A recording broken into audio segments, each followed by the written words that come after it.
Good morning everyone. अब हम देखेंगे उच्चतम न्यायालय के कार्य।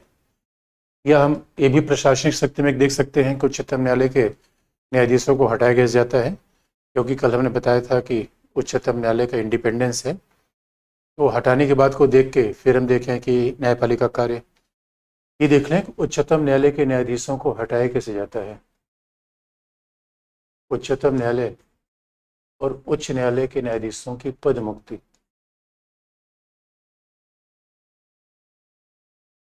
न्यायाधीशों को हटाना, रिमूवल ऑफ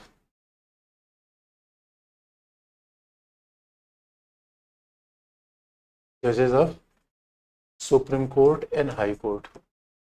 तो कल हमने लास्ट इसी पॉइंट पे छोड़ा था कि सुप्रीम कोर्ट का इंडिपेंडेंस है, हाई कोर्ट का इंडिपेंडेंस है, तो वो गवर्नमेंट के अंतर्गत काम नहीं करती।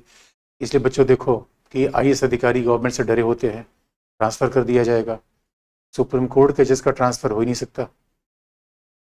दूसरी बात आप देखोगे, वेतन भत्ते कम नहीं हो सकते, तो ऑप्शन हटा नहीं सकते। इसका मतलब है इसीलिए इंडिपेंडेंस है, क्योंकि आप देखोगे कि जो हमारे एडमिनिस्ट्रेटिव ऑफिसर्स होते हैं, आईएएस होते हैं, वो गवर्नमेंट के सबऑर्डिनेट के रूप में काम करते हैं। तो यहाँ पे क्या है, what is base in constitution in article 124, what is base for removal of जजेस ऑफ सुप्रीम कोर्ट। तो पहला, या तो मिसबिहेवियर होगा, कदाचार, इधर इट इज मिसबिहेवियर, और इधर इट इज असमर्थता, incapacity.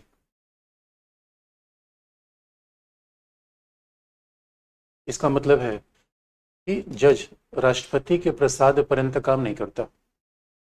There is a base in the constitution under article 124 clause 4 कि कैसे इसको हटाया जाएगा। आगा बेस है कि असमर्थता को कदाचार के आधार पे ये हटाया जाएगा, उसको ये बेस कॉन्स्टिट्यूशन में दिया गया है। और same is apply for the जज ऑफ हाई कोर्ट। तो जज of high court supreme court हटाने का तरीका एक ही है, तो यह इस आधार पे हटाया जाएगा। अब कहोगे कदाचार, असमर्थता, क्या इसी बात पे हटा दिया जाएगा? आप जानते हो सारी बात को एक्सपेंड प्रोसीजर कैसे होगी। इसे बार बार हमें पार्लियामेंट्री एक्ट की आवश्यकता पड़ती है। केवल कॉन्स्टिट्यूशन में लिख देने से तो जज नहीं हट जाएगा, तो हमें बाकायदा एक प्रोसीजर की आवश्यकता पड़ती है, प्रक्रिया के निर्माण की आवश्यकता पड़ती है। अब वो प्रोसीजर कैसा होगा तो आप देखोगे, इसलिए बनाया गया है जजेस इंक्वायरी एक्ट, क्योंकि आप कहोगे मिसबिहेवियर, वो मिसकरप्शन होना मिसबिहेवियर है, सेक्सुअल हैरेसमेंट मिसबिहेवियर है, अपने किसी निजी आदमी को फायदा पहुंचाना मिसबिहेवियर है, असमर्थता शारीरिक है। अब जरा देखो दोस्तों, अब यहाँ कंपेयर करो, प्रेसिडेंट को किस आधार पर हटाए। अगर प्रेसिडेंट को हटाना हो, प्रेसिडेंट को हटाने आधार क्या है? संविधान का उल्लंघन। यहाँ कंपेरिजन भी करना चाहिए। We can remove president, president को हटाने का संविधान में आधार क्या है? राष्ट्रपति को हटाने का संविधान में आधार क्या है? How we can remove president, तो कंपेयर करके पढ़ना चाहिए। संविधान का उल्लंघन,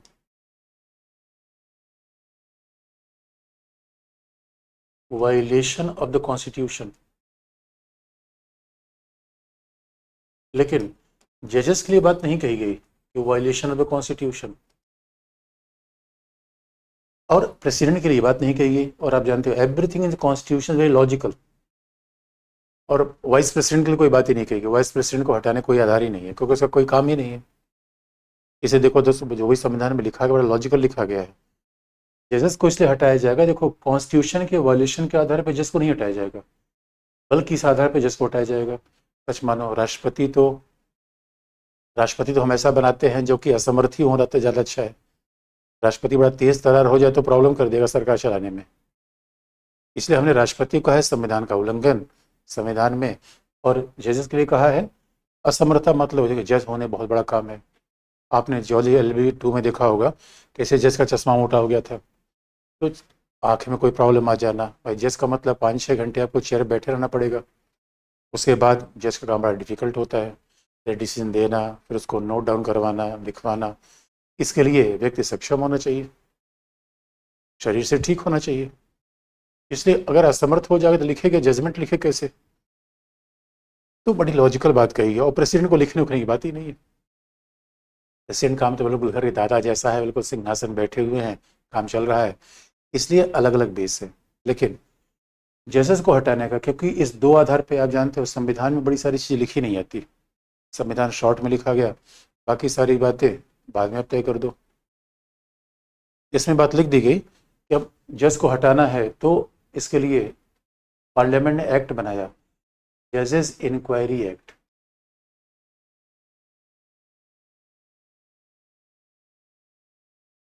नाइनटीन 1968 न्यायाधीश जांच अधिनियम।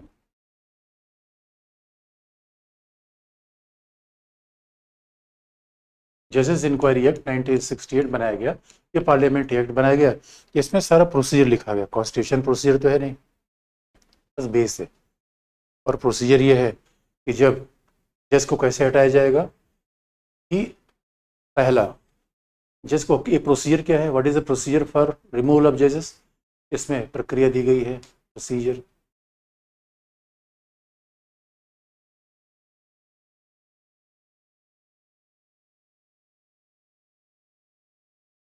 इसमें प्रोसीजर, ये प्रक्रिया दी गई है। अब जज के हटाने की ये प्रोसीजर है, ये प्रक्रिया है। अब जरा देखो, अब सवाल आता है, अगर ये प्रोसीजर और प्रक्रिया है, कैसे किसी भी सदन में जज को हटाने की कार्यवाही किसी भी सदन में प्रस्तुत हो सकती है, बशर्ते उस सदन के, अगर लोकसभा में कोई कार्यवाही लानी है तो ये एक्ट में दिया गया, अगर लोकसभा में जज को हटाने का प्रस्ताव लाना है तो supported by 100 member of parliament. Lok Sabha में कोई रेजोल्यूशन लाना है जज को हटाने के लिए, और अगर राज्यसभा में लाना है, किसी भी सदन में ला सकता है, supported by 50 member of parliament. इसका मतलब है 100 मेंबर या 50 मेंबर के द्वारा ये प्रस्ताव इनिशिएट होना चाहिए, तभी आप आगे मामला बढ़ेगा। अब ऐसा नहीं कि एक मेंबर ऑफ पार्लियामेंट ने कह दिया अमुक जज को हटा दो तो संसद मान लेगी, यानी सब्सटेंशियल नंबर होना चाहिए। तो अगर लोकसभा में, इसका मतलब है जज को हटाने का प्रस्ताव पार्लियामेंट करती है, आप जानते हो, तो यही चेक एंड बैलेंस है। यानी जज को अपॉइंट करता है प्रेसिडेंट या कोलिजियम, हटाने का अधिकार पार्लियामेंट के पास है। क्योंकि याद रखो, गवर्नमेंट को क्यों नहीं दिया गया, क्योंकि गवर्नमेंट हमेशा जज से थोड़ा नाराज रहती है, इसलिए आप देख, लेकिन आप कहोगे सर उसी गवर्नमेंट का तो पार्लियामेंट मेजॉरिटी होती है, तो पार्लियामेंट में मेजॉरिटी दोनों हाउस में होना बड़ा मुश्किल बात है, लेकिन फिर भी ये दोनों में कहीं उठा सकता है। अब यहाँ प्रेसिडेंट को कंपेयर करना, प्रेसिडेंट को अपने ऑफिस से हटाने के लिए क्या चाहिए, 14 दिन पहले की नोटिस चाहिए और 1/4 मेंबर का सपोर्ट चाहिए। प्रेसिडेंट के लिए भी, अब हम देखो कन्फ्यूज़न होने की बात नहीं है, मैं जज प्रेसिडेंट दोनों कंपेयर कर दे रहा हूँ, और मैं कहा भी कंपेरिजन से थोड़ा पढ़ो, तो जज प्रेसिडेंट को यहाँ कंपेयर आप कर सकते हो, क्योंकि प्रेसिडेंट को भी हटाने के लिए लोकसभा राज्यसभा किसी में आप ला सकते हो रेजोल्यूशन। अब बस ये कन्फ्यूजन नहीं होना चाहिए, प्रेसिडेंट की बात जजेस इंक्वायरी एक्ट में नहीं की गई है, प्रेसिडेंट की बात अलग है।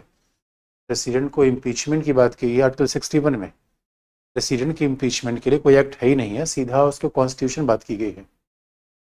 तो प्रेसिडेंट को कंपेयर करके रखना, प्रेसिडेंट को हटाना है, किसी भी हाउस में प्रपोजल लाया सकता है, बशर्ते supported by 1/4 of the member of house, तो एक चौथाई लाना चाहिए, तो रेजोल्यूशन लाया जाएगा। लेकिन आप जानते हो रेजोल्यूशन में किसी तरीके से ला सकता है, रेजोल्यूशन में भी पॉलिटिकली मोटिवेटेड। अब आप याद रखना, रेजोल्यूशन को एक्सेप्ट किया जाए रिजेक्ट किया जाए, it is a privilege of speaker and chairperson. तो जब तक स्पीकर या राज्यसभा का चेयरपर्सन इस रेजोल्यूशन को एक्सेप्ट नहीं करेगा, उसको कोई वैल्यू नहीं है। ये प्रिविलेज होता है, एक्सेप्ट करे ना एक्सेप्ट करे। जैसे जस्टिस दीपक मिश्रा के मामले में, जस्टिस दीपक मिश्रा के मामले में राज्यसभा के चेयरपर्सन ने रिजेक्ट कर दिया, राज्यसभा में प्रस्ताव आया था, but it was very much politically motivated, तो राज्यसभा के चेयरपर्सन रिजेक्ट कर दिया, हमें खत्म हो गया मामला। लेकिन बट अगर चेयरपर्सन या स्पीकर ने प्रपोजल एक्सेप्ट कर लिया तो क्या होगा, अगर चेयरपर्सन या स्पीकर ने प्रपोजल एक्सेप्ट किया तो फिर चेयरपर्सन या स्पीकर, लोकसभा के स्पीकर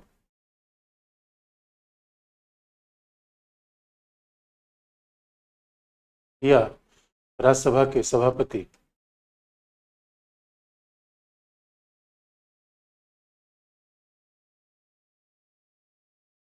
चेयरपर्सन चेयरपर्सन क्या करेंगे, एक कमेटी बनाएंगे, एक अगर एक्सेप्ट कर लिया तो कमेटी बनाएंगे। Committee shall be headed by, जो कमेटी बनेगी वो कैसे बनेगी, तो जो कमेटी बनेगी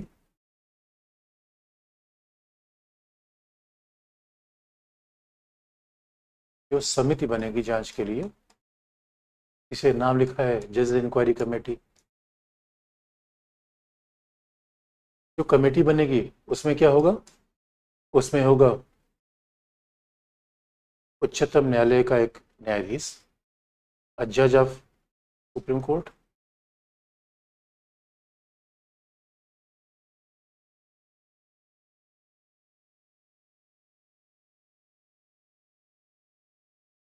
अ जज ऑफ सुप्रीम कोर्ट, और फिर उच्च न्यायालय का मुख्य न्यायाधीश, किसी उच्च न्यायालय का, उच्चतम न्यायालय का न्यायाधीश और उच्च न्यायालय का मुख्य न्यायाधीश सिटिंग होना चाहिए, जो प्रेजेंट में हो, रिटायर्ड ना हो। Chief justice of high court, यानी 25 में किसी भी हाई कोर्ट का चीफ जस्टिस, हाई कोर्ट, और एक विधि विशेषज्ञ।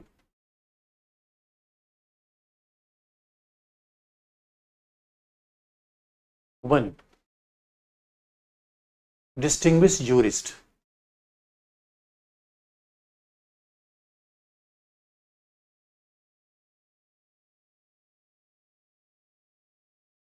तो ये बात है, जो कमेटी बनेगी दैट इज कंप्राइज ऑफ जज ऑफ सुप्रीम कोर्ट, उच्च न्यायालय के मुख्य न्यायाधीश और डिस्टिंग्विश जूरिस्ट के द्वारा ये कमेटी बनेगी। 3 लोग होंगे। और आप याद रखो, अगर ये कहते हैं कि जज के ऊपर लगाए गए आरोप सही है, अगर इन्होंने कहा कि जज के ऊपर लगाए गए आरोप सही है, तो प्रक्रिया आगे बढ़ेगी, खत्म हो जाएगी। ये बहुत महत्वपूर्ण बात है। केवल इनके कह देने से मामला नहीं बनेगा, इनको प्रूव करना पड़ेगा कि जज के ऊपर लगाए गए आरोप सही हैं। तो यहाँ भी देखो बचाव दिया गया है सारे, तो जुडिशियल इंडिपेंडेंस को इतना ध्यान में रखा गया है। Committee is not comprise of political masters. Committee में जज आ रहे हैं, तो कोई जज तो जज के खिलाफ नहीं काम करेगा, इसलिए उनको पूरा बचाव दिया गया है। अगर इन्होंने ऐसा प्रस्ताव पारित कर दिया तब क्या होगा, तब तब ये शुरुआत हो सकती है लोकसभा या राज्यसभा, मान लो कोई भी हाउस हो, राज्यसभा यानी काउंसिल ऑफ स्टेट, राज्यसभा क्या करेगी, तब इस प्रस्ताव की शुरुआत होगी। वो लोकसभा में हो सकती है, राज्यसभा में हो सकती है, किसी भी हाउस में, उसमें बहस शुरू होगी फिर, और यहाँ पे चर्चा होगी, लोकसभा में फिर इस पे डिस्कशन होगा।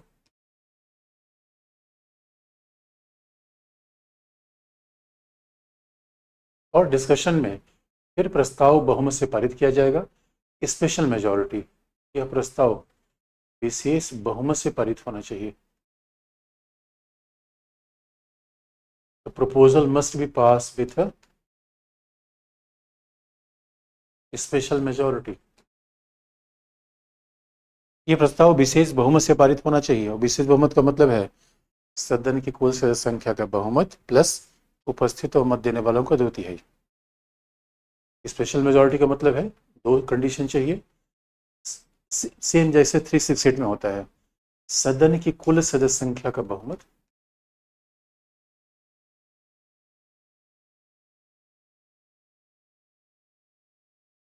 सदन की कुल सदस्य संख्या का बहुमत, यानी majority of strength of house.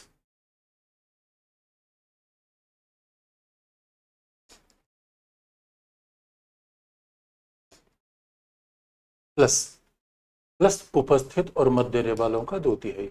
बच्चों यही बात 368 में है, यही बहुमत 368 में जरूरत है, उपस्थित एवं मत देने वालों का 2/3। 2/3 प्रेजेंट एंड वोटिंग।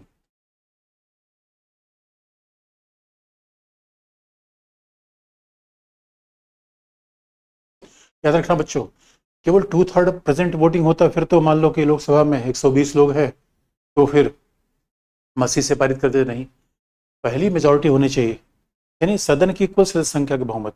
कुल सदस्य संख्या का मत दोनों में अलग अलग, और दोनों में अलग अलग पारित होगा। ज्वाइंट सेशन नहीं हो सकता इसके लिए, दोनों अलग अलग पारित होगा। लोकसभा अलग पारित करेगी, राज्यसभा अलग पारित करेगी। और जब बहस होगा तो इसमें जज को अपना पक्ष रखने का अधिकार होगा, वो स्वयं रख सकता है, जज के माध्यम से रख सकता है, अगर उसकी बात सुनी जाएगी। हमारे यहाँ पहली बार उच्चतम न्यायालय के जज थे जस्टिस वी रामास्वामी, उनके खिलाफ ये मामला चला था।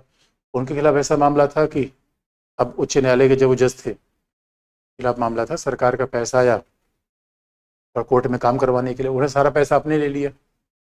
अब ये करप्शन है बच्चों। जस्टिस सौमित्र सेन, जस्टिस सौमित्र सेन क्या था, एक मामले में सरकार के मुखिया बने थे, अंपायर बने थे, लेकिन कंपनी सारा पैसा अपने खाते में ट्रांसफर करवा लिया। ये क्या है, एक मामला होता है मिसबिहेवियर, दुर्व्यवहार, ये सारे मामले मिसबिहेवियर के हैं, दुर्व्यवहार के। और उसके बाद हमारे यहाँ जस्टिस दिनकरण, दिनकरण के ऊपर आय से ज़्यादा संपत्ति रखने का आरोप था। तो जस्टिस दिनकरण, पीडी दिनकरण जब जज बने तो उनके दामाद की बिल्कुल कमाई चल निकली, वो अकेला चल निकली। ये सब मिसबिहेवियर के एग्जाम्पल है। एक बार बड़ा इंटरेस्टिंग है, जस्टिस गोगोई चीफ जस्टिस थे, उनके ऊपर एक उनके कर्मचारी ने आरोप लगा दिया कि उन्होंने सेक्सुअल हरेसमेंट किया। अब बड़ा इंटरेस्टिंग पार्ट है, चीफ जस्टिस के ऊपर ये आरोप लगाया, जब जांच कौन करे। ये बड़ा विवाद का विषय था, लेकिन उनके ऊपर कोई आरोप नहीं लगा, फिर मामला आगे नहीं बढ़ा। ये सारे एग्जाम्पल हैं कि आधार बनते हैं किसी जज को हटा दिया जाए। जज के हटाने के आधार बनते हैं। तो जस्टिस पीडी दिनकरण के बारे में बड़ा मामला गड़बड़ हुआ था। पीडी दिनकरण को कोलेजियम ने कह दिया था कि मद्रास से इनको सुप्रीम कोर्ट भेज दो। तब तक बार काउंसिल ऑफ इंडिया ने कहा, अरे भाई इनके खिलाफ तमाम मामले हैं, आप सुप्रीम कोर्ट इनको कैसे भेज रहे हो। उसके बाद क्या हुआ कि जस्टिस पीडी दिनकरण को ट्रांसफर कर दिया गया सिक्किम हाई कोर्ट। अब कहाँ सुप्रीम कोर्ट जाने वाले थे, कहाँ मद्रास से सिक्किम चले गए। तो सिक्किम के लोगों ने कहा कि भैया सारे भ्रष्ट लोगों को लेने के लिए हम ही हैं, उन लोगों ने हड़ताल कर दिया। बाद में हुआ कि पार्लियामेंट ने इनके खिलाफ प्रस्ताव चलाया, लेकिन जितने जजेस खिलाफ आज तक ये मामला आया है उन्होंने रिजाइन कर दिया। रामास्वामी के खिलाफ तो लोकसभा ने प्रस्ताव पारित कर दिया था, राज्यसभा में पारित नहीं हो पाया। बाकी पे तो वोटिंग हुई ही नहीं, उन्होंने पहले रिजाइन कर दिया। अब जानते हो, जज आके हाँ अपनी बचाव करेगा तो बड़ी फजीयत होगी, बड़ी बेइज्जती होगी। तो कोई जज आना नहीं चाहता, और ऐसा मामला होता है तो रिजाइन कर देता है। लेकिन आप कहते हो, आप कहोगे सर ये तो पॉलिटिकल बेस पे लगाया जा सकता है, तो नहीं, इंक्वायरी कमेटी तो ये इनसे बनी हुई है। तो जब एक सदन पारित कर देगा तो फिर दूसरे सदन के पास जाएगा, राज्यसभा ने पारित कर दिया तो फिर लोकसभा के पास जाएगा, और लोकसभा ने भी पारित कर दिया, हाउस ऑफ पीपल ने, तो फिर तब फिर राष्ट्रपति उस जज को, लोकसभा भी इसी बहुमत से पारित करेगी, यही मेजॉरिटी लोकसभा में चाहिए। उसके बाद जैसे पारित किया जाएगा उसके बाद फिर राष्ट्रपति उसे अपने पद से हटा देगा। अब याद रखना, राष्ट्रपति को भी हटाने का कार्य दोनों संसद का है, लेकिन राष्ट्रपति के खिलाफ जो बहुमत होता है वो ज़्यादा है। उसमें लिखा गया केवल एक बात है, आर्टिकल 61 में केवल एक बात है, सदन की कुल सदस्य संख्या का 2/3। राष्ट्रपति को हटाना ज़्यादा टफ है। राष्ट्रपति के लिए कोई कमेटी वमेटी नहीं बनती। राष्ट्रपति के लिए कहा गया सदन की कुल सदस्य संख्या का 2/3 मेजोरिटी ऑफ स्ट्रेंथ था, वो से एक ही बात राष्ट्रपति की लिखी गई है, यानी 543 का 2/3 और 245 का 2/3। ये है जजेस को हटाने का तरीका। इसलिए बच्चों ये बहुत टफ तरीका है, और इसे कहा भी जाता है कि इसका बल्कि कोई ऑल्टरनेट चाहिए हमें। और इतना भाई संसद काम बढ़ रहे हैं, मान लो भ्रष्टाचार के आरोप लगे जज पे, हर बार संसद आए उन्हें हटाने के लिए, भी बात ठीक नहीं है। लोग कह रहे हैं यार इसका कोई अलग अलग तरीका अपनाया जाए। यद्यप एक बार ऐसा हुआ भट्टाचार्य जी केस में, भट्टाचार्य जी केस में सुप्रीम कोर्ट ने कह दिया कि हम एक इनर हाउस यानी इन हाउस प्रोसीजर बनाएंगे। इन हाउस प्रोसीजर नहीं काम करता। इसका मतलब है कि हम भ्रष्ट न्यायाधीशों खुद ही देखेंगे, हम भ्रष्ट न्यायाधीशों को देखेंगे। लेकिन अब सवाल है कि सौमित्र सेन के मामले में बड़ा अजीब किस्सा हुआ। सौमित्र सेन के ऊपर जब भ्रष्टाचार का आरोप आया तो सुप्रीम कोर्ट ने कोलकाता हाई कोर्ट के चीफ जस्टिस को कहा भाई सौमित्र सेन से कह दी छुट्टी चले जाए। मैं कहा नहीं जाऊँगा। अब बताओ, यानी बात ध्यान रखना, हमारे यहाँ हाई कोर्ट के जज को सुप्रीम कोर्ट का चीफ जस्टिस भी नहीं हटा सकता। हटाएगा तो पार्लियामेंट और राष्ट्रपति। हाँ, चीफ जस्टिस कह सकता है भैया छुट्टी चले जाओ, ना गए तो क्या होगा। इन हाउस प्रोसीजर काम नहीं करता, नैतिक है, मान लिया ठीक है। फिर उन्होंने क्या कहा, इनको काम मत दो। तो कोलकाता हाई कोर्ट के चीफ जस्टिस ने काम इनको नहीं दिया, उनका ये बड़ी अच्छी बात है, बिना काम का पैसा मिल रहा है। तो मामला टफ है, इसलिए कहा भी जाता है कि हमारे पास एक ऐसा तरीका होना चाहिए आजकल जो जुडिशरी का अकाउंटेबिलिटी ज़्यादा अच्छे तरीके से रखे।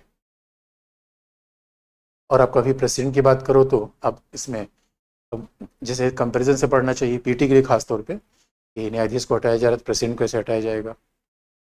अब उसके बाद जरा देखें उच्चतम न्यायालय कार्य क्या है। ये तो बेसिक बात ही देख लिया। ये हमने अभी सुप्रीम कोर्ट का एडमिनिस्ट्रेटिव स्ट्रक्चर देखा। ये तो एडमिनिस्ट्रेटिव है, अपॉइंटमेंट, रिमूवल, हटाना, वेतन, भत्ते। तो जरा सोच के देखो, हमारे यहाँ हमारे संविधान में जुडिशरी के सारे एडमिनिस्ट्रेटिव पार्ट इसलिए रख दिए गए क्योंकि संविधान का मिसयूज ना होने पाए। ये सोचे बच्चों, अगर संविधान के मिसयूज की बात हो जाती बड़ा प्रॉब्लम आती।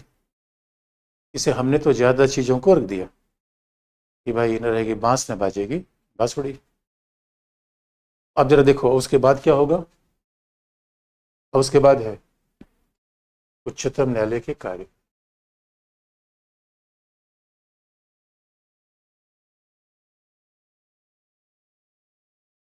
Functions of supreme court, role of supreme court.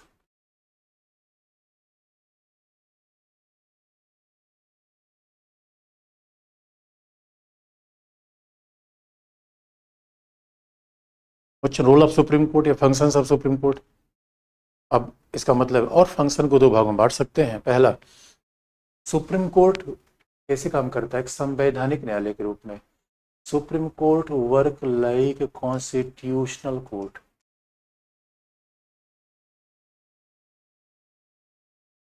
इसकी पहली भूमिका कैसी है, संवैधानिक न्यायालय के रूप में। Supreme court work like a constitutional court, वो पहले संवैधानिक न्यायालय के रूप में काम करता है। और संवैधानिक न्यायालय का मतलब क्या है, मूल अधिकार की रक्षा करना, प्रोटेक्शन ऑफ फंडामेंटल राइट। अब बच्चों देखो, यहाँ मूल अधिकार हमने पढ़ रखा है इसलिए हमारा काम आसान हो गया।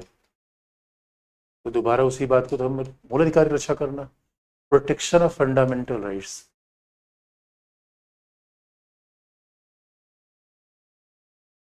दूसरा, उसके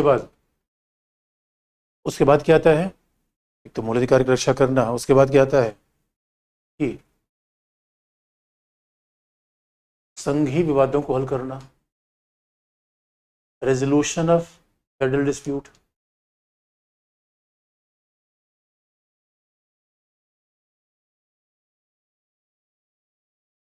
रिजोल्यूशन ऑफ फेडरल डिस्प्यूट। अब देखो दोस्तों, अब हमने संघीय शासन ही पढ़ रखा है, इसलिए एक चैप्टर का दूसरे चैप्टर के साथ रिलेशन होता है। और एक बात अगर हमने पढ़ ली है तो वही बात फिर बार बार रिपीट होती है। तो आपने देखा होगा कि संघीय विवाद हल करते समय उच्चतम न्यायालय ने इस सार्वभौमिक केस में डिसीजन दिया। और अभी तो आप देखोगे एक संघीय विवाद उच्चतम न्यायालय के सामने आ गया है, अब न्यूज़पेपर पढ़ रहे होगे, यही करंट अफेयर होता है। अभी समय विवाद चल रहा है क्या मिनरल्स पे, क्या क्या मिनरल्स पे जो होते हैं आपके, मिनरल्स का मतलब है कि जो खनिज सामग्री होती है, क्या मिनरल्स पे टैक्सेशन का राइट है स्टेट को। हमारा संविधान तो नहीं देता। इस बारे में अभी डिस्प्यूट मचा हुआ है, राज्य अभी सुप्रीम कोर्ट में मामला चल रहा है। ये डिस्प्यूट सेटल, यही करंट अफेयर है, बाकी सैद्धांतिक घटनाएं नहीं आ जाती हैं।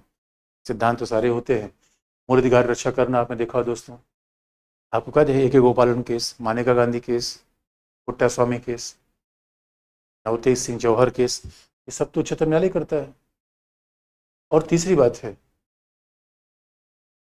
राष्ट्रपति को विशेष सलाह देना, यानी उच्चतम न्यायालय की सलाहकारी शक्ति।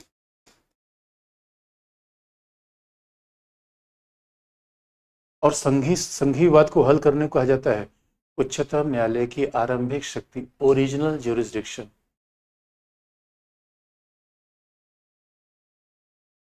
उच्चतम न्यायालय की संघीय विवाद की शक्ति क्या है, उच्चतम न्यायालय की आरंभिक शक्ति। तो बच्चों याद रखना, क्योंकि उच्चतम न्यायालय ही संघीय विवादों को हल करता है। बात ध्यान से सुनने की बात है।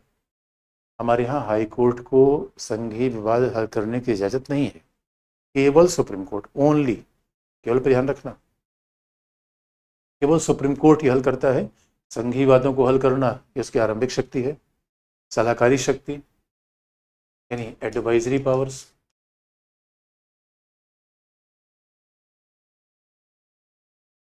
एडवाइजरी पावर्स है। उसके बाद ये मूल अधिकारों की रक्षा कहलाते हैं रिट, रिट अधिकारिता, रिट ज्यूरिसडिक्शन यानी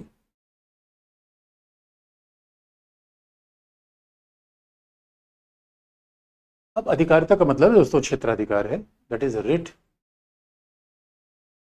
ज्यूरिसडिक्शन। ये है रिट ज्यूरिसडिक्शन यानी यानी मूल मूल अधिकार की रक्षा को रिट ज्यूरिसडिक्शन कहते हैं। आप कहोगे सर इसको रिट कहते हैं, इसको आरंभिक, इसका मतलब क्या है? संघी को आरंभिक कहते हैं। अब जबकि दोनों मामलों, आरंभिक का मतलब देखो हमारे 3 न्यायालय है। आरंभिक का मतलब क्या है? अरे बच्चों, सीधे यूनिवर्सिटी में पढ़ने जाओगे या पहले 10th पास करोगे 12th पास करोगे? तो 10th क्या है? डिस्ट्रिक्ट कोर्ट है। 12th का है हाई कोर्ट है। और सुप्रीम कोर्ट क्या यूनिवर्सिटी है। तो जहाँ आरंभिक का मतलब है सीधे आपको यूनिवर्सिटी में जाने की जरूरत है, सीधे आप यूनिवर्सिटी में जा सकते हो, ये आरंभिक शक्ति है। इसका मतलब जहाँ पे आपको डिस्ट्रिक्ट कोर्ट हाई कोर्ट से होकर ना पड़े वो आरंभिक शक्ति है। लेकिन फंडामेंटल राइट के मामले में भी ये सीधे आप सुप्रीम कोर्ट जा सकते हो, संघीय विवाद में भी सीधे सुप्रीम कोर्ट जा सकते हो। जहाँ सीधे जा सको, जहाँ आपको डिस्ट्रिक्ट कोर्ट हाई कोर्ट के बजाय सीधे कहाने की शक्ति है सुप्रीम कोर्ट में, इसे कहते हैं आरंभिक अधिकारिता। लेकिन आप कहोगे बच्चों सुप्रीम कोर्ट के पास भी यही शक्ति है, यानी फंडामेंटल राइट में भी सीधे आ सकते हैं और हम संघीय विवाद में सीधे आ सकते हैं। दोनों का नाम अलग अलग क्यों रखे गए? एक ओरिट रखा गया, को ओरिजिनल। बच्चों में ध्यान रखना, फंडामेंटल राइट में डिस्प्यूट स्टेट और इंडिविजुअल के बीच होता है, जबकि जबकि संघीय विवाद में झगड़ा राज्य की 2 इकाई के बीच में होता है। फेडरल डिस्प्यूट में डिस्प्यूट कहाँ होता है? State, union state, Bihar, Uttar Pradesh. तो ये फर्क आ जाता है। इसलिए इसे हम, रिट का मतलब है जहाँ झगड़ा व्यक्ति और राज्य के बीच में हो, और संघीय विवाद का मतलब जहाँ झगड़ा बंगाल बिहार के बीच में हो, बंगाल यूपी के बीच में, या बंगाल दिल्ली के बीच में, यानी संघ सरकार के बीच में।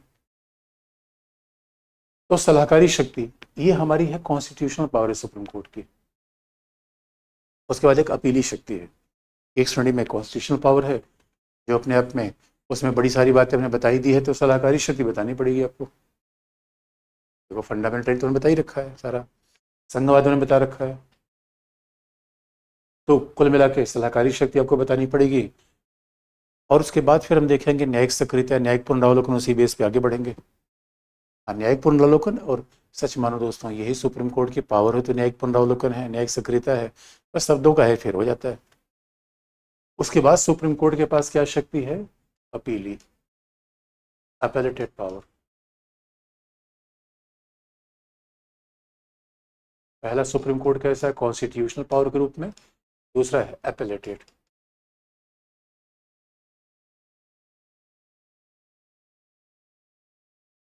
अपीली शक्ति, अपील का मतलब जहां सीधे आप नहीं आ सकते, जहां आपको डिस्ट्रिक्ट कोर्ट हाई कोर्ट होके आना है, वो क्या है? अपीली शक्ति। जहां आपको डिस्ट्रिक्ट कोर्ट हाई कोर्ट होके आना है वो है अपीली, जहां सीधे सुप्रीम कोर्ट आना है वो है आरंभिक। अब यहाँ डिस्ट्रिक्ट कोर्ट हाई कोर्ट होके आना है, जरा देखे कैसे। अब हम इसमें, आप बच्चों देखो, मूल अधिकार की रक्षा, संघीयवाद को हल करना है, हमने देख रखा है। अब हम देखेंगे उच्चतम न्यायालय की सलाहकारी शक्ति क्या है। तो बच्चों उसमें कोई डाउट नहीं होना चाहिए। तो हम सलाहकारी शक्ति देखेंगे और अपीली शक्ति देखेंगे। उसके बाद देखेंगे केसीसी को न्यायिक पुनरावलोकन कहते हैं, न्यायिक सक्रियता कहते हैं। अब जरा देखें कि सलाहकारी शक्ति क्या है।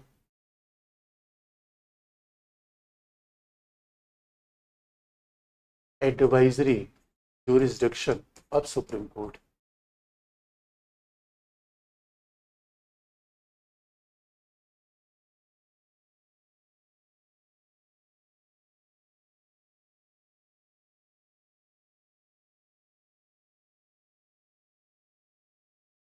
सुप्रीम कोर्ट की सलाहकारी शक्ति, एडवाइजरी जुरिसडिक्शन, तो बच्चों ये है आर्टिकल 143, यानी कौन सलाह लेगा, who will take advice, who will get the advice, इसमें है राष्ट्रपति। और आप जानते हो राष्ट्रपति का मतलब कौन है, मंत्रिपरिषद, क्योंकि बच्चों राष्ट्रपति हमेशा मंत्रिपरिषद की सलाह पे काम करता है। तो जहाँ राष्ट्रपति कोई काम है ऑब्वियसली काउंसिल ऑफ मिनिस्टर, तो राष्ट्रपति सलाह लेगा, किन मुद्दों पे सलाह लेगा, तो सवाल है व्हाट आर इशूज,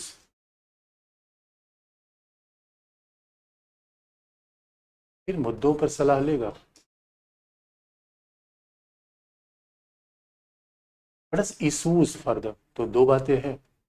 पहला what are issues for advisory jurisdiction, issue पहला है कि पहला सार्वजनिक महत्व के विषय, इशूज ऑफ पब्लिक इंपॉर्टेंस, पहला है जहां मुद्दा लेगा सार्वजनिक महत्व के विषय।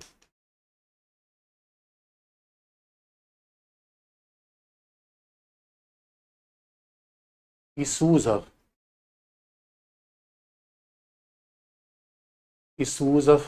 पब्लिक इंपॉर्टेंस, सार्वजनिक महत्व के विषय पहला जहां लिया जाएगा, किन मुद्दों पर सलाह ली जाएगी, सार्वजनिक महत्व के विषय के मुद्दों पर सलाह लिया जाएगा। अब सार्वजनिक महत्व के विषय के मुद्दे बहुत सारे हो सकते हैं, उसमें बड़ी सारी दोस्तों हो सकते हैं, जैसे कि सार्वजनिक महत्व के मुद्दे क्या हो सकते हैं, तो आप देखोगे कि इसमें तो ये भी दिखा गया, आपका जैसे केशव सिंह केस, न्यायाधीशों की नियुक्ति पर भी ले सकते हैं, 98 में लिया। संसदीय विशेषाधिकार पर ले सकते हैं, तो सार्वजनिक महत्व के विषय तो संसदीय विशेषाधिकार पर लिया जा सकता है। Over use of parliamentary privilege,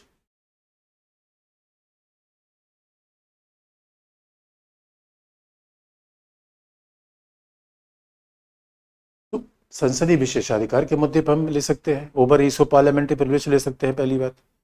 दूसरा कहाँ ले सकते हैं फिर दोस्तों, इसमें भी ले सकते हैं, एक बार तो सलाह ये ले लिया गया कि बताओ अयोध्या में मस्जिद थी, मंदिर थी, इस्माइल फारूकी केस में एक बार तो ये लिख दिया कि अयोध्या में बताया जाए कि मंदिर थी या मस्जिद,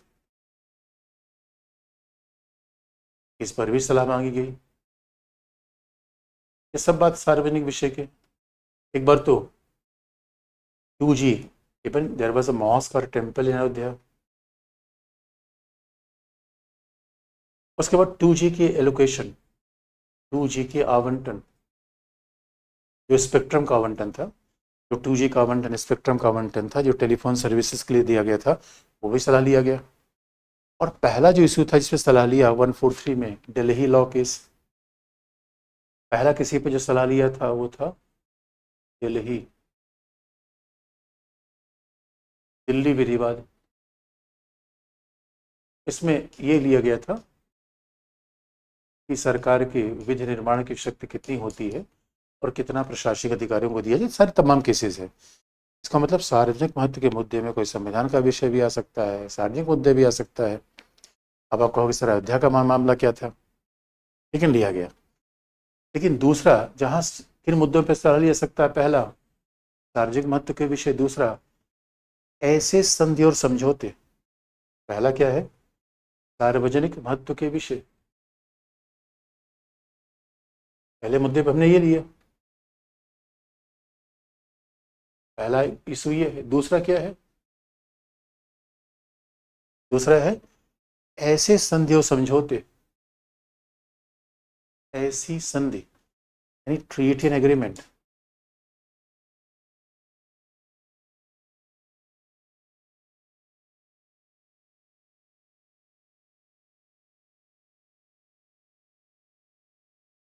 ऐसे संधि और समझौते जो संविधान लागू होने के पहले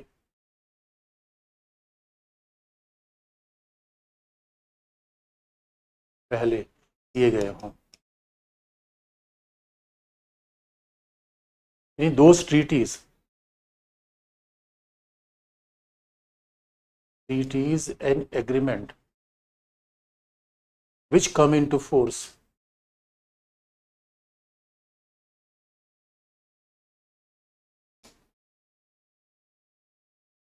before commencement of the constitution, यानी संविधान लागू होने का मतलब है 26 जनवरी 1950। तो मान लो कि ऐसे संधि समझौते, इसका सिंपल मतलब है, मतलब कश्मीर का विलय भारत में हुआ, कश्मीर का विलय भारत में हुआ, वो 26 जनवरी 1950 के पहले था। तो ऐसे मुद्दे को भी राष्ट्रपति सलाह ले सकता है। और संयोग की बात है, अगर ऐसे मुद्दे पर अभी तक राष्ट्रपति ने कभी सलाह लिया नहीं, जो सलाह लिया है पहले मुद्दे पर। और ये भी इंटरेस्टिंग बात है कि अगर इस मुद्दे पर सलाह लेगा, सार्वजनिक महत्व के मुद्दे पर अगर राष्ट्रपति सलाह लेगा, उच्चतम न्यायालय सलाह दे भी सकता है, सलाह मना भी कर सकता है। इस्माइल फारूकी केस में, अयोध्या विवाद के मामले में सुप्रीम कोर्ट ने सलाह देने से मना कर दिया। सुप्रीम कोर्ट ने बेकार की बात कर रहे हो, अयोध्या में मस्जिद था, मंदिर था, अरे भाई ये आर्कियोलॉजिकल सर्वे ऑफ इंडिया बताएगी, ये तो पुरातत्व विभाग बताएगा, उसमें हम क्या बताएंगे, जाके वो खुदवाओ, बेकार की बात लेके आते हो। इसका मतलब है इस मुद्दे पर सुप्रीम कोर्ट सलाह दे सकता है, नहीं दे सकता, उसकी मर्जी है। दूसरी बात, इस मुद्दे पे सुप्रीम कोर्ट दूसरे पे सलाह देगा, दूसरे पे सुप्रीम कोर्ट सलाह देगा बच्चों, क्योंकि याद रखना दूसरे पे ये भी है कि ऐसे मुद्दों को लेके हम संघीय विवाद में भी नहीं आ सकते। अगर आप कहोगे क्या सर इसको हम लेके उच्चतम न्यायालय में चले जाए, तो उत्तर है ना, आप नहीं जा सकते। इसीलिए ये बात कहा गया कि सलाह दिया जा सकता है, लेकिन सुप्रीम कोर्ट पहले मामलों में सलाह देने के लिए फ्री है, सलाह देने से मना भी कर सकता है। क्योंकि अयोध्या मामले में क्या सलाह दिया, बाकी मामले में सलाह दिया उसने, दूसरे मामले में सलाह आवश्यक रूप में देगा, जो आज तक कभी लिया ही नहीं गया। आप कहोगे सर ये सलाहकारी अधिकारिता मतलब क्या है, ये उच्चतम न्यायालय के बाकी काम सब सलाहकारी। तो बच्चों याद रखना, सलाहकारी एक बड़ा अटपटा शब्द लगता है, क्योंकि बात बहुत ध्यान सुनने की है। उच्चतम न्यायालय का निर्णय बाध्यकारी होता है, याद रखो, उच्चतम न्यायालय इलेक्शन कमीशन नहीं है, सीएजी, इलेक्शन कमीशन, बाकी जितने इंस्टीट्यूशन है उनकी बात मानना ना मानना इस सरकार की मर्जी। बड़ी ध्यान सुनने की बात है, ये सरकार की मर्जी है भाई। सलाह सलाह सलाह तो आप याद रखो, कंसल्टेशन। डॉक्टर ने सलाह दिया कि सुबह उठो, हमने कहा नहीं उठेंगे, मेरी मर्जी है, तो सलाह मानना ना मानना मेरी मर्जी है। लेकिन सुप्रीम कोर्ट सलाह नहीं दे, सुप्रीम कोर्ट डिसीजन देता है। इसलिए सलाह मानना, इसलिए इससे सलाहकारी शब्द क्यों कहा गया, क्योंकि डिसीजन नहीं है। लेकिन जब सुप्रीम कोर्ट सुनवाई करता है तो वही बेंच होती है, वही न्यायाधीश होते हैं, पूरी प्रोसेस वैसे चलता है। आप कहोगे सर अजीब सी बात है, फिर सुप्रीम कोर्ट को सलाह देने की क्या जरूरत है, क्योंकि सुप्रीम कोर्ट सलाह दे भी सकता है इस मुद्दे पर, नहीं भी दे सकता, वहां सलाह देगा, लेकिन सरकार इसको मानने के लिए बाध्य नहीं है। ये उच्चतम न्यायालय का डिसीजन नहीं, डिसीजन का मतलब जैसे माना जाए, सलाह का मतलब न माना जाए। तो आप कहोगे सर फिर इतना करने की क्या जरूरत है, जब सरकार सलाह मानेगी ही नहीं। तो बच्चों जानते हो, इसके बावजूद भी सलाह लिया जाता है, क्यों, सरकार को मानना न मानना उसकी मर्जी है, लेकिन ये तो याद रखो सरकार इसको मान ही लेती है। सैद्धांतिक रूप में कहा जाए तो यही सलाहकारी का मतलब है कि सरकार मानने न मानने के लिए आजाद है। यानी ये डिसीजन, और डिसीजन के लिए नहीं होता, डिसीजन का मतलब मानना पड़ेगा, पड़ेगा underline, is no substitute for that. आप लोग सर फिर इसकी उपयोगिता क्या है, उपयोगिता है बच्चों, तो कैसे उपयोगिता है देखो आप, इसके बावजूद भी देयर इज यूटिलिटी।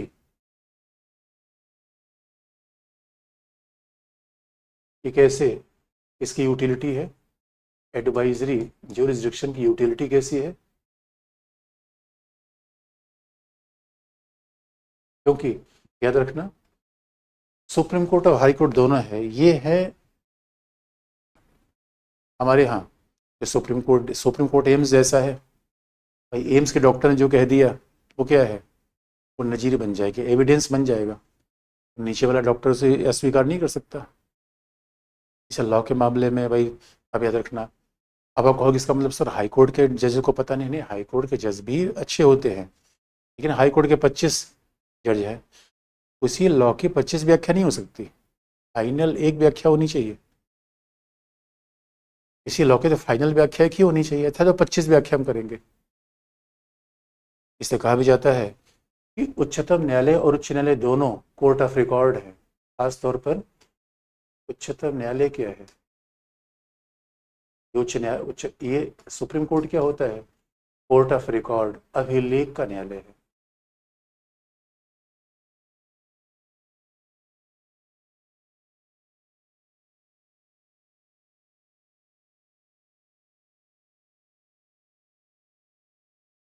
ये कोर्ट ऑफ रिकॉर्ड है। उच्चतम न्यायालय क्या है, अभिलेख का न्यायालय है, कोर्ट ऑफ रिकॉर्ड है। और कोर्ट ऑफ रिकॉर्ड का मतलब है, याद रखना, जिसके निर्णय नजीर के रूप में माने जाएंगे। उच्चतम न्यायालय ने कोई निर्णय दे दिया तो क्या होगा, एविडेंस होगा, वो नजीर होगी, उससे कोई भी न्यायालय असहमत नहीं हो सकता। इसलिए अब मान लो सलाहकारी में दिया तो, और कोर्ट ऑफ रिकॉर्ड का मतलब है उच्चतम न्यायालय ने जो बात कही वो किसके लिए नजीर बन जाएगी, हाई कोर्ट के लिए। नजीर किसके लिए बनेगी, डिस्ट्रिक्ट कोर्ट के लिए। तो उच्च न्यायालय के लिए नजीर बन जाएगी, जनपद न्यायालय के लिए नजीर बन जाएगी।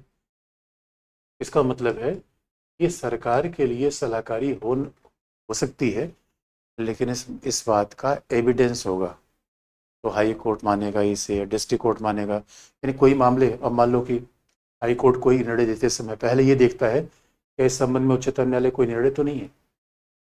अभी लिखिए, इसका मतलब है हाई कोर्ट कोई निर्णय देते समय उच्चतम न्यायालय का निर्णय को रिफर करता है, डिस्ट्रिक्ट कोर्ट कोई निर्णय देते समय उच्चतम न्यायालय के निर्णय को रिफर करता है। तो सामान्यतः हाई कोर्ट डिस्ट्रिक्ट कोर्ट से ये उम्मीद की जाती है कि उच्चतम न्यायालय के दिए हुए निर्णय के अनुसार अपना निर्णय दे। यह है कोर्ट ऑफ रिकॉर्ड, इसका एक महत्व पहला है। तो जो सलाह में दिया जाएगा, जो सलाहकारी शक्ति में दिया गया मामला है, वो भी रिकॉर्ड का भाग होगा, वो भी अभिलेख का भाग माना जाएगा। वो भी रिकॉर्ड का भाग होगा, वो भी अभिलेख का भाग माना जाएगा। और दूसरी बात है दोस्तों, कहने को तुच्छता न्यायालय सलाह देता है, कहने को तुच्छता न्यायालय क्या करता है, केवल सलाह देता है। लेकिन हकीकत का मामला तो ये भी है, उच्चतम न्यायालय कहने को सलाह देता है, लेकिन हकीकत का मामला ये है उच्चतम न्यायालय का ये सलाह सरकार माने न माने, यही सलाहकारी है, सरकार बाध्य नहीं है। लेकिन इससे क्या होता है, सरकार न्यायालय का दुश्मन जान जाती है, सरकार न्यायालय का दृष्टिकोण समझ जाती है।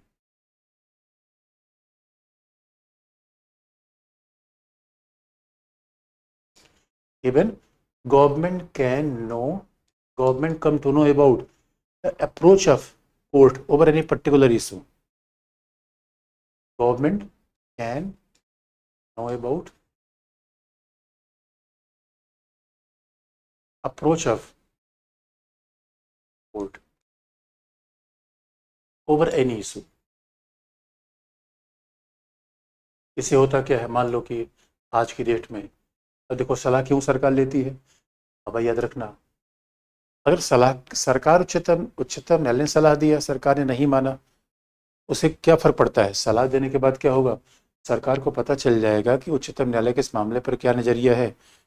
अब मान लो एनजेसी, राष्ट्रीय न्यायिक नियुक्ति आयोग, अगर वो हमने पहले सलाह ले लिया होता तो ऐसा हम न बनाते कि हमने सलाह नहीं लिया।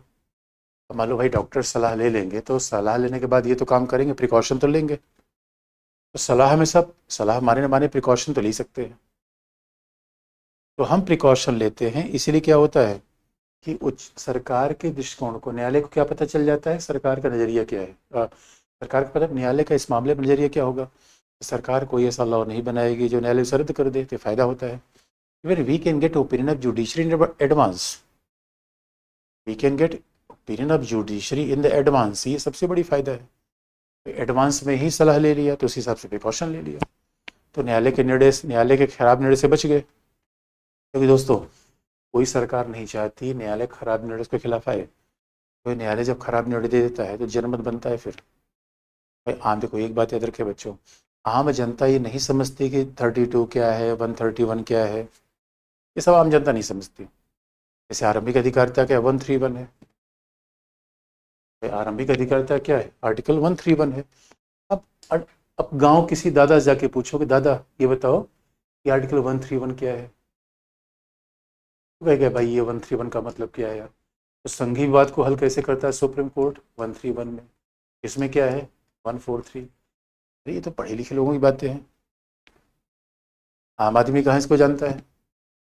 लेकिन आप जानते हो कि जब जब ये बात पता चलती है, आम आदमी को ये पता चलता है कि सुप्रीम कोर्ट ने कुछ सरकार के खिलाफ कहा है, तो फिर क्या होता है, आज आम आदमी को ये लगता है सरकार भी गड़बड़ काम कर रही है। इसलिए आप देखो उच्चतम न्यायालय का निर्णय जनमत बना देता है। कोई भी सरकार ये नहीं चाहती कि उच्चतम न्यायालय के खिलाफ काम करे। और तीसरी बात ये भी याद रखना बच्चों कि जो उच्चतम न्यायालय का सलाह है व्यवहारिक रूप में वो बाइंडिंग ही होती है। जो उच्चतम न्यायालय की सलाह है, एडवाइस ऑफ सुप्रीम कोर्ट,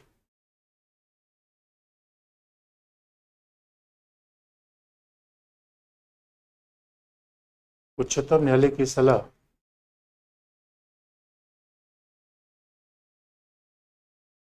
व्यवहारिक रूप में बाध्यकारी हो जाती है। Practically it becomes binding.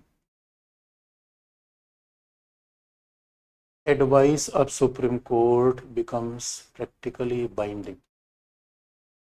ये उच्चतम न्यायालय की सलाह व्यवहारिक रूप में क्या हो जाती है, बाध्यकारी हो जाती है। बाध्यकारी कैसे, आपने देखा होगा जो कोलिजियम का सिस्टम आया है 98 में, ये उच्चतम न्यायालय ने सलाह के द्वारा दिया। विशेषाधिकार के मतलब सलाह के द्वारा दिया। उच्चतम न्यायालय के द्वारा दिया गया सलाह व्यवहारिक रूप में बाध्यकारी हो जाता है, क्योंकि उसके खिलाफ अगर कोई कानून बनाओगे तो उच्चतम न्यायालय रद्द कर देगा। इसीलिए इसकी उपयोगिता होती है, इसका बड़ा महत्व होता है। ये उच्चतम न्यायालय की क्या है, सलाहकारी शक्ति है। और बच्चों याद रखना, हाई कोर्ट के पास ऐसी कोई पावर नहीं है, हाई कोर्ट सलाह नहीं देता, डिस्ट्रिक्ट कोर्ट का सवाल ही पैदा नहीं है। तो सुप्रीम कोर्ट सलाह देता है, संघीय विवाद को हल करता है, संघीय विवाद को हल करता है। और उसके बाद क्या है, अब उच्चतम न्यायालय जरा अपीली शक्ति देख लें, what is appellated power of supreme Court. उच्चतम न्यायालय की अपीली शक्ति देख ले, क्योंकि अनुच्छेद 32 से फंडामेंटल की रक्षा करता है, जो हम पढ़ चुके हैं। फिर आर्टिकल संघ विवाद को हल करता है, बोमई केस मैंने पढ़ लिया है, आज भी मामला चल रहा है। अगला हेडिंग क्या है, अपीलेटेड पावर। अगला अधिकार है उच्चतम न्यायालय की अपीली शक्तियां। अपील का मतलब है अपीलेटेड power of supreme court.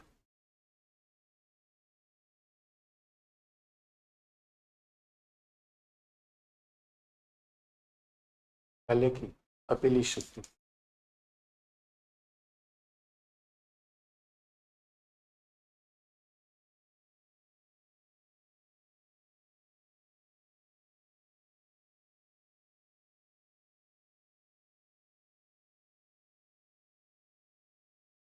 अपीलेटेड power of supreme Court, उच्चतम न्यायालय की अपीली शक्ति। और बच्चों अपीली का मतलब है, आप जानते हो हमारे 3 कोर्ट है, पहले डिस्ट्रिक्ट कोर्ट से मामला हाई कोर्ट आता है, और फिर हाई कोर्ट किसके पास आता है, सुप्रीम कोर्ट। जो मामले हाई कोर्ट से सुप्रीम कोर्ट आए वो क्या है, अपीली। और जो मामले सीधे सुप्रीम कोर्ट में आ जाए वह क्या है, आरंभिक। अपीली अधिकारिता क्या है, एक तरीके से जब हम हाई कोर्ट से सुप्रीम कोर्ट में आएंगे तब क्या है, इट इज अपीलेटेड पावर, ये है अपीली अधिकारिता, ये अपीली अधिकारिता है। लेकिन बच्चों सवाल पूछ लो और फिर उसके बाद हम आगे बढ़े।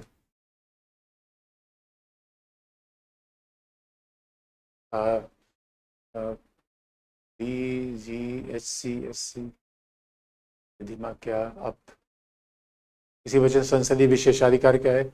अरे मेरे बच्चे अंकित, संसदीय विशेषाधिकार सांसदों को मिलने वाले विशेषाधिकार है, उसमें विधायक भी शामिल है। अरे मेरे बच्चे कल मैंने बताया था तुमको, आप पिछली क्लास में बता चुका हूँ, पिछला एक बार रिवीजन कर लो, ये सब मेरे बच्चे बोलते जा रहे हैं। किसी बच्चे ने पूछा है म्युनिसिपल मजिस्ट्रेट आपराधिक मामलों को देख सकता है? नहीं बच्चे, म्युनिसिपल मजिस्ट्रेट केवल सिविल मामलों को देखता है। किसी बच्चे स्पेशल कोर्ट क्या है? अरे हमारे पोक्सो स्पेशल कोर्ट है, सीबीआई का स्पेशल कोर्ट है। स्पेशल कोर्ट मतलब डिस्ट्रिक्ट कोर्ट, याद रखना। स्पेशल कोर्ट मतलब डिस्ट्रिक्ट कोर्ट। और वो स्पेशल कोर्ट क्यों बना? वो स्पेशल कोर्ट क्यों बना? क्योंकि स्पेशल कोर्ट स्पेशल कानून के कारण आया, इस स्पेशल कोर्ट बना। जज इंक्वायरी एक्ट को कौन लागू करता है? के बारे हमारे बच्चों, संसद लागू करती है। लागू करने का मतलब क्या है? संसद प्रस्ताव पारित करती है। सुप्रीम कोर्ट एपेलेटेड पावर किसके खिलाफ यूज कर सकता है? हाई कोर्ट के खिलाफ। अभी अपेलेटेड पावर में आएंगे। हाई कोर्ट के खिलाफ सुप्रीम कोर्ट आता है। किसी प्रीवी काउंसिल, अरे मेरे बच्चों याद रखो, जब हमारे यहाँ गवर्नमेंट ऑफ इंडिया के 1935 से पहली बार जो सुप्रीम कोर्ट अभी है वो फेडरल कोर्ट था उसका नाम। तो फेडरल कोर्ट जब निर्णय देता था उसकी सुनवाई जाके इंग्लैंड में होती थी, उसका नाम था प्रीवी काउंसिल। प्रीवी काउंसिल विधि विशेषज्ञों की एक संस्था थी जो भारत के संघीय शक्ति के खिलाफ अपील लेती थी। उसको हम प्रीवी काउंसिल के रूप में जानते, उसी को प्रीवी काउंसिल कहा जाता था, अब नहीं है। सविता ने पूछा अपीली शक्ति क्या है? अरे सविता मेरी बच्ची, अपीली शक्ति का मतलब क्या है? दो बच्चों के बीच झगड़ा हुआ तो डिस्ट्रिक्ट कोर्ट क्या है? मम्मी है। हाई कोर्ट क्या है? पापा है। और सुप्रीम कोर्ट क्या है? दादा है। तो पापा के झगड़े से दादा के पास अपील करना क्या है? हाई कोर्ट से सुप्रीम कोर्ट में अपील करना क्या है? यह है अपीली शक्ति। तो आपने बता दिया, तो मम्मी क्या है? डिस्ट्रिक्ट कोर्ट है। पापा क्या है? हाई कोर्ट है। दादाजी क्या है? सुप्रीम कोर्ट है। तो पापा के झगड़े से दादा को अपील करना, ये क्या है? अपीली शक्ति। क्या वास्तविक लोकतंत्र अभी भी है परिस्थिति के अनुसार? पारस ने पूछा है। पारस चिंता मत करना यार, देखो फंडामेंटल राइट है, संविधान है, प्रेस है, पॉलिटिकल डिस्प्यूट मत जाओ। किसी बच्चे ने क्या डीसी फांसी की सजा दे सकता है? अरे दोस्तों डीसी नहीं, डिस्ट्रिक्ट जज, डिस्ट्रिक्ट कलेक्टर नहीं, डिस्ट्रिक्ट जज या डिस्ट्रिक्ट मजिस्ट्रेट नहीं, डिस्ट्रिक्ट जज फांसी की भी सजा दे सकता है, डेथ पेनल्टी दे सकता है, बिल्कुल दे सकता है वो।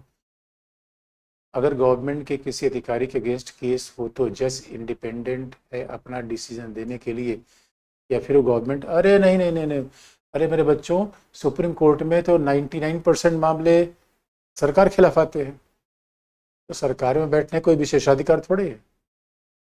संसद संख्या बहुमत कौन सा? सामान्य 1/4 जिसको संघ कौन सा? अरे मेरे बच्चों देखो, जज को हटाने के लिए 150 चाहिए, 1/4, 1/4 राष्ट्रपति के लिए चाहिए, कंफ्यूज मत करो। प्रस्ताव के लिए चाहिए, हटाने के लिए नहीं। जज के ऊपर हटाने का प्रस्ताव आ रहा है तो चाहिए 1/4। जज पर आरोप सिद्ध हो जाता है तो उसके ऊपर कार्यवाही होगी। अरे आरोप सिद्ध हो जाता है तो फिर उसको हटा दिया जाएगा पद से। इस पर मुख्य परीक्षा सवाल कैसे बनेगा? अरे मेरे बच्चों मुख्य परीक्षा सवाल अभी आगे, न्यायिक पुनरावलोकन, न्यायिक सक्रियता, या कभी सुप्रीम कोर्ट कॉन्स्टिट्यूशनल कोर्ट कैसे है, ये सब मुख्य परीक्षा सवाल बनता है। डायरेक्ट सुप्रीम कोर्ट में करें तो आरंभिक होगा ना सर? हाँ बिल्कुल सही बात है, ज्योत्सना ने कहा है। अगर कोई मामला हम डायरेक्ट दादाजी के पास ले जाएं, मान लो बच्चों को भी झगड़ा हो, तो मम्मी है डिस्ट्रिक्ट कोर्ट, मम्मी के पास नहीं गया, पापा हाई कोर्ट है उनके पास भी नहीं गया, मैं सीधे किसके पास गया? दादाजी के पास, सुप्रीम कोर्ट। आज किसी में सर स्पीकर दोबारा निर्धारित किए जाते हैं? सबिता तुम्हारा सवाल नहीं ठीक है, सवाल मतलब समझ नहीं पाया मैं। मार्शल लॉ क्या होता है सर? अरे जगदीश मेरे बच्चे, मैंने आर्टिकल 34 में तुमको बता रखा है। मार्शल लॉ का मतलब है जिस क्षेत्र में उपद्रव हो जाए, हिंसा हो जाए, वहाँ सेना की तैनाती कर दी जाए लोक व्यवस्था बनाने के लिए, इसी को मार्शल लॉ कहते हैं। वहाँ पुलिस रहेगा, कप्तान रहेगा, लेकिन उनकी सहायता के लिए सेना जाएगी। सुप्रीम कोर्ट 222 डेज वर्क करता है पर जान। अरे मेरे देखो सुप्रीम कोर्ट काम बहुत ज़्यादा होता है। ऐसे देखो सुप्रीम कोर्ट में दोस्तों काम भी, लेकिन हाँ इतनी छुट्टी थोड़ा कम करने की बात चलती है, लेकिन मेरे बच्चों सुप्रीम कोर्ट का काम बहुत बड़ा होता है। पहले डिसीजन देना, फिर पढ़ना, फिर लिखना उस जजमेंट को। सर कमेटी क्या काम है? रिमूवल ऑफ जज ऑफ नहीं नहीं नहीं, साक्षी कमेटी क्या करती है? रिकमेंडेशन देती है। आरोप सही है गलत है? आरोप सही है गलत है? किसी बच्चे ने पूछा लाइव स्ट्रीमिंग का पर्पज क्या है? अरे मेरे बच्चे लाइव स्ट्रीमिंग पर्पज क्या है? न्याय आम लोगों तक पहुंचे, आम लोगों की जानकारी न्याय के बारे में बढ़े और न्यायिक लीगल लिटरेसी बढ़े और स्वाभाविक तौर पर लोगों को पता भी चल जाए कि सुप्रीम कोर्ट काम कैसे करता है, ट्रांसपेरेंसी बढ़ेगी। अब जानते हो टेक्नोलॉजी ट्रांसपेरेंसी बढ़ाती है। सर ने पूछा अगर उच्चतम न्यायालय व संसद को एक कर दिया जाए तो क्या देश लोग अरे मेरे, तुम तो सेपरेशन ऑफ पावर का बेड़ागर करने जा रहे हो। तुम कहना चाहते हो कि अरे ऐसे थोड़ी होता है मेरे बच्चों, इतना ऐसे मत सोचो यार कि उच्चतम न्यायालय संसद को एक कर दोगे। तुम तो कह रहे हो शेर और बकरी को एक कर देंगे, ऐसे थोड़ी होता है। उच्चतम न्यायालय न्यायाधीश के खिलाफ प्रस्ताव पारित कर दिया और संसद में 2/3 बहुमत नहीं मिला तो क्या होगा? नहीं हटेगा। संसद में 2/3 बहुमत नहीं मिला तो नहीं हटेगा। नजीर, नजीर किसे? Evidence, evidence. सचिन ने पूछा नजीर का मतलब एविडेंस। सुप्रीम कोर्ट का डिसीजन मंजूर नहीं हो तो आगे अपील कर सकते हैं? नहीं मेरे, सुप्रीम कोर्ट का डिसीजन अगर मंजूर ना हो तो फिर भगवान मंजूर करेगा, लेकिन रिव्यू पिटीशन और क्यूरिटी पिटीशन होती है। कल मैं आपको बताऊंगा इस अपील के भी बाद भी मामला रिजेक्ट हो जाए तो रिव्यू पिटीशन जाऊंगा, फिर मैं क्यूरिटी पिटीशन पे जाऊंगा। फिल्म के लिए बता दिए क्या पढ़े सर? क्या? अरे मेरे नेहा ने पूछा है। नेहा मेरे बच्चे से जितना मैंने बता दिया इसको अच्छे से पढ़ो, पीटी अपने आप हो जाएगा। शब्दों पर ध्यान दो, कंपैरिजन करके पढ़ो। जैसे मैंने कहा जज को हटाना है तो राष्ट्रपति को भी ध्यान दे के पढ़ो। इसमें शेर कौन है बकरे? रे मेरे बच्चों, शेर बकरी मत। ये मेरे बच्चे बड़े शरारती और बावरे हो गए हैं। स्पीकर किसके द्वारा चुने जाते हैं सविता? स्पीकर का चयन होता है वो है सांसदों के द्वारा। सर पीएम ने कौन ऑनेसी कौन काम कौन करते? पीएम ना सर, पीएम ना ऑनेसी काम कौन करते थे यार? समझ नहीं पाया मैं, क्या पूछ रहे हो इधर मेरे बच्चे? हम लोग को आईपीसी आईपीएस सीआरपीसी पढ़ना है क्या? नहीं नवती, अरे नवनीत वकील थोड़े बनना है मेरे बच्चे, कुछ नहीं पढ़ना है। आईपीसी बस संविधान पढ़ लेते ना बहुत है। अरे स्विमिंग पूल में नहाया जाता है, समुद्र में नहीं। आईपीसी सीआरपीसी समुद्र है, अभी समुद्र छोड़ दो। सर जी अगर जज निर्दोष हो तो रिजाइन क्यों करते हैं? अब देखो एक बात याद रखो मेरे बच्चे, अब जज इतना फजीहत होने के बाद, अब इतना जब जिसके खिलाफ फजीहत हो गया तो बद अच्छा बदनाम बुरा। अब कौन भ्रष्ट है कौन भ्रष्ट नहीं, लेकिन एक बार हल्ला मच गया तो समझ सकते हो तो बड़ी गड़बड़ हो जाती है। मानवीय ने कारण 629 क्या है? मानवीय इसके अंतर्गत उच्चतम न्यायालय आरंभिक अधिकारिता में संघीय विवादों को हल करता है। सुप्रीम कोर्ट का डिसीजन गवर्नमेंट के लिए क्या बाध्यकारी? हाँ मेरे बच्चे, स्वीटी स्वीटी याद रखना है, बाध्यकारी है, यानी सरकार को मानना पड़ेगा। सरकार की बात मानने के लिए बाध्य है क्या उच्चतम न्यायालय? नहीं नहीं नहीं, उच्चतम न्यायालय सरकार की बात मानने के लिए बाध्य थोड़े है। हर जज कितने साल तक नियुक्त रहता है? 62 65। हाईकोर्ट में 62 और सुप्रीम कोर्ट में 65। Difference between misbehaviour and unconstitutional, Richa ने पूछा है। देखो रिचा, अनकॉन्स्टिट्यूशनल का मतलब संविधान के खिलाफ काम करना, मिसबिहेवियर तो भ्रष्ट आचरण। मिसबिहेवियर क्या है? भ्रष्ट आचरण हो जाना, चोरी कर लेना, सेक्सुअल हरेसमेंट करना, ये क्या है? मिसबिहेवियर है। एससी को जज को हटा सकता है? नहीं नहीं मेरे बच्चों, हमने कहा ना उच्चतम न्यायालय किसी जज को नहीं हटा सकता। हटाने का अधिकार राष्ट्रपति को है पार्लियामेंट के रिकमेंडेशन के बाद। किसी बच्चे ने कहा है 142 क्या है, मैं बताऊंगा बच्चों। अब किसी ने आपकी कितनी क्लास होगी? जल्दी खत्म होने वाली, चिंता मत करो, अब बस जल्दी खत्म होने वाली क्लास बच्चों। अब तो न्यायपालिका, न्यायपालिका तो आखिरी टॉपिक है। अब उसके बाद जो आप कहोगे कि प्रस्तावना हुआ है वो सब तो एक दिन का मामला है, बस न्यायपालिका तो आखिरी क्लास है हमारी। आप मेरे क्वेश्चन के आंसर नहीं देते। निर्देश नीतीश ने क्या कहा है मेरे बच्चे? अरे कल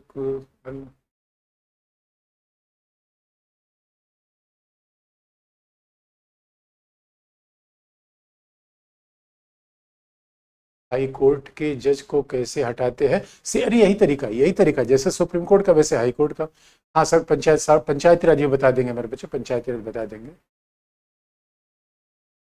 कोर्ट के बाद पंचायती राज बता देंगे, बस थोड़ा सा बाकी है। सीआरपी नहीं पढ़ना? नहीं नहीं सीआरपी नहीं पढ़ना है, इसे चिंता मत करो। 1/4 मतलब एडवाइजरी पावर। किसने कहा निजता के अधिकार का उल्लंघन नहीं होता? अरे लाइव स्ट्रीमिंग में निजता के अधिकार का उल्लंघन वहीं होगा जहां वो सेंसिटिव मामला हो, तो ऐसा लाइव स्ट्रीम नहीं होता। मान लो कि कोई सेक्सुअल हैरेसमेंट का मामला है, महिला का मामला है, तो उसको लाइव स्ट्रीम नहीं करते। डिस्ट्रिक्ट कोर्ट के जज को कैसे हटाते हैं? अरे उसे तो राज्यपाल हटाता है, राज्यपाल हटाता है, गवर्नर। ठीक है बच्चों, अब आज के लिए इतना ही। थैंक यू बच्चों।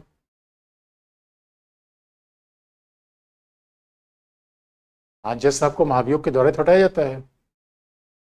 हाँ, अंतर्राष्ट्रीय संबंध हमें पढ़ाना है बच्चों।